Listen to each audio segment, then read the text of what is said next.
Welcome back. Today's objective is to write to a file.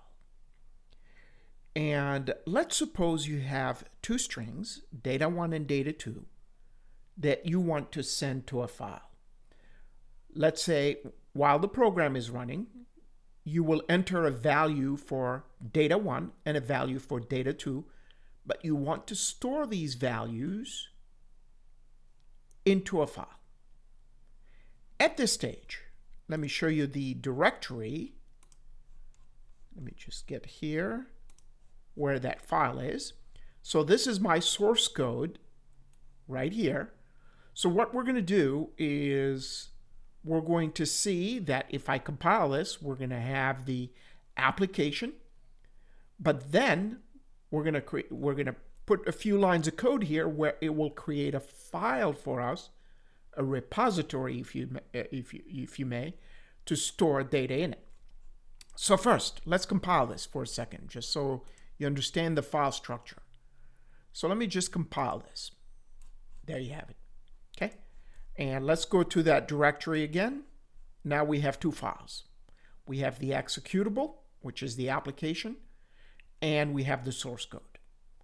If we run this executable, it will simply ask for the first name, last name, and that's it. Okay? Notice it didn't create a file, didn't do anything. We need now to add a few lines of code to be able to store what I just typed into a file. Well, to do this, you need a data structure file and create a pointer that you're going to use to specify the actual file name, open the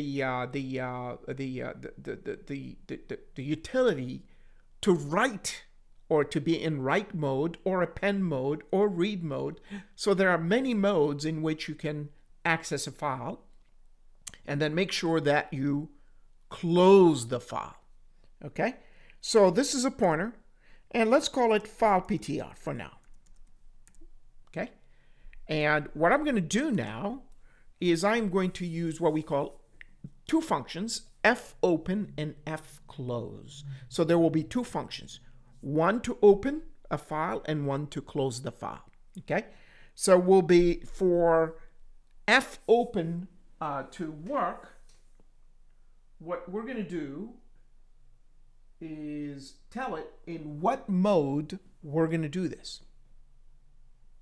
Okay?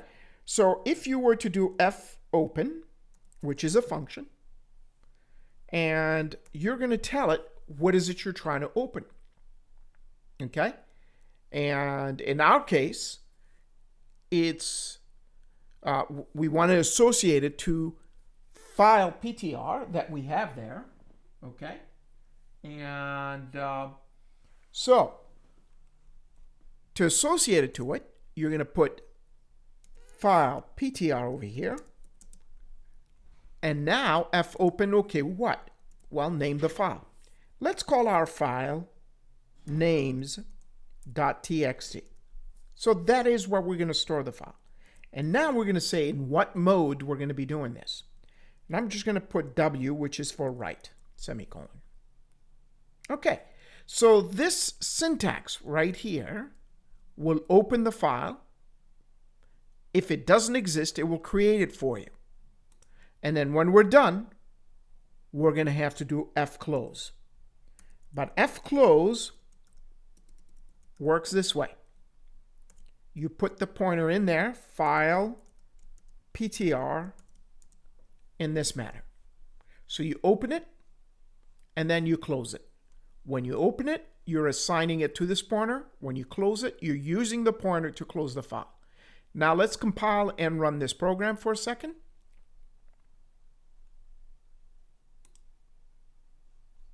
And let's just type dude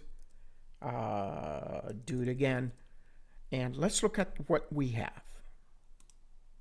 And notice now I have a file called names. Now it doesn't have anything in it. Now what I did with an extension .txt is I made it so it's compatible with Notepad. So let me just double click on names and notice there's nothing in there. Okay, so we haven't stored any data in it. However, the important part is if the file didn't exist, this syntax creates it for you. Okay?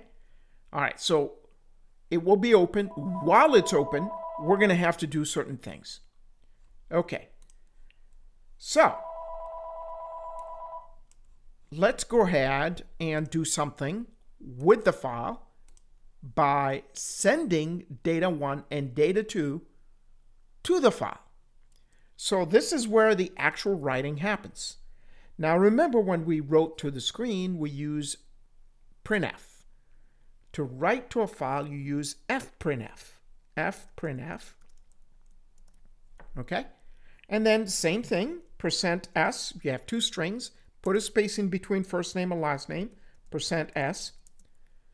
And, oh, give me a new line. We're going to see this for append. It will be a nice thing to have. So that means each first name and last name will occupy a line on a file. Right now in W mode, it will write over whatever you have in the file already. So we have to pay attention to that. We're going to have to distinguish between write and append. So for now, this is data 1 and this is data 2. So data 1 will have the first name and data 2 will have the last name. So now let's see how this behaves. Compile and run. And let's enter Bob, Marley. Okay. And I get an error. Let me see what's going on here. Ah, yes. There's one thing missing right here. Now, if you see this with this error, it dumped it. And what's going to happen is the file still has 0 kilobytes, so nothing got stored in there. Show you here, there's nothing there, which is a good thing. I'm missing one piece of information.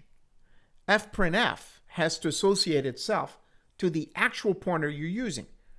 So file ptr goes here, and then comma.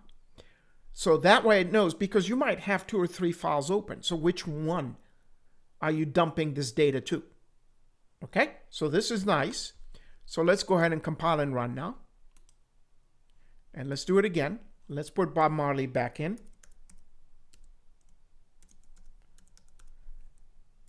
And notice this time I didn't get a runtime error, which is a good thing.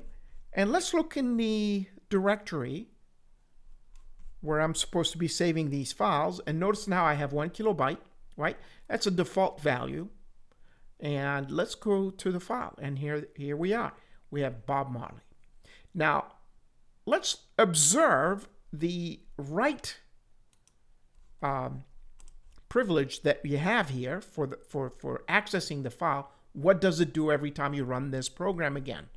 Well, let's go ahead and run it again. So this time I'm just going to run and type a name like Henry and Ford, right? So took it in. Now let's see what happens if we go back to that directory and open it. And notice it wrote Henry Ford over Bob Marley, and that is because it will write over whatever was in that file. Okay? So what we would want is an append mode instead of write mode. So we'll change this W into an A. Okay, so I'm going to back this up, put an A, and now let's see if that will work. And compile and run. Remember, we made some changes, so we'll have to compile again. And let's type Thomas Edison. Now let's see if indeed it appended under Henry Ford. And sure enough, Henry Ford remained there. And now we have a new couple strings stored in here on the second line with Thomas Edison in there. Okay, so the next example, we're going to learn how to read from a file.